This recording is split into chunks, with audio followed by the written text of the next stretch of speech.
ধুবুৰী জিলাৰ গোলোকগঞ্জৰ কাছখানা অঞ্চলৰ এগৰাকী বিশিষ্ট ব্যক্তি তথা প্ৰাক্তন উন্নয়ন খণ্ড বিষয়া স্বৰ্গীয় ৰাধাবল্লভ অধিকাৰী আৰু আমাৰ মাজত নাই।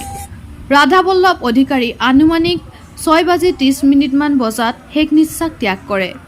তেখেত এগৰাকী উন্নয়ন খণ্ড বিষয়া নহয়, ৰাজনৈতিক দল সংগঠন আদিকে ধৰি বিভিন্ন সামাজিক কামত জড়িত হৈ আছিল। আজি তেখেতৰ মৃত্যুৰ পিছত অঞ্চলখনত এক শোকৰ ছাঁ পৰে। তেখেতে 1999 চনত উন্নয়ন খণ্ডৰ দায়িত্বত অৱসৰৰ পিছত দুবাৰকৈ সাংসদ আৰু পিছত এবাৰ বিধানসভা নিৰ্বাচনত প্ৰতিদ্বন্দ্বিতা কৰে।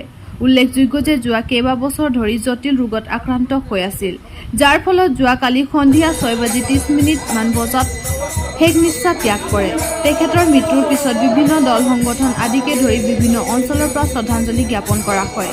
পিছত তেখেতৰ নশ্বৰ দেহলৈ খৰিহাট বজাৰৰ পৰা আৰম্ভ কৰি কাছখানাৰ বিভিন্ন অঞ্চলত তেখেতক শ্ৰদ্ধাঞ্জলি জ্ঞাপন কৰা হয়। প্ৰতাপগঞ্জৰ পৰা আশ্ৰাফুল আলমৰ ৰিপৰ্ট যে আজি আমাৰ ইয়াৰ কাছখানা উত্তৰ অঞ্চলৰ এজন মেৰুদণ্ড স্বৰূপ গাৰ্জিয়ান হয় ৰাধাবল্লভ অধিকাৰী দেৱ। এই আমাৰ ছিনিয়ৰ বিডিঅ' আছিল আগতে। তেখেতৰ বহুত অৱদান আছে আমাৰ দল সংগঠনত থাকি ধৰি বহুতো সামাজিক আৰু উত্তৰ অঞ্চলৰ ৰাইজৰ বহুতো মানে সামাজিকতা সিহঁতৰ মাজত আমাৰ বহুত ধৰণৰ এটা অৱদান আছে। এই উত্তৰ অঞ্চলত বহুত ধৰণৰ দাবী উত্থাপন কৰিছিল, দল সংগঠন লৈও বহুত দাবী উত্থাপন কৰিছিল আৰু বহুত উন্নয়ন প্ৰকল্পৰ কাৰণেও বহুত দাবী উত্থাপন কৰিছিল।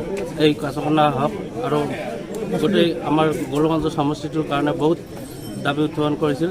কিন্তু চৰকাৰক মই এইটোও ক'ব খুজোঁ যে বিভিন্ন ধৰণৰ যি দাবী কৰিছিল আৰু আমিও দল সংগঠনৰ পৰা সেই দাবীয়ে উত্থাপন কৰি যাম আৰু বিগত দিনত যেন এনেকুৱা দাবী চৰকাৰে মানি লয় আৰু কিবা এটা কৰি দিয়ে জন ডেভেলপৰ কাৰণে।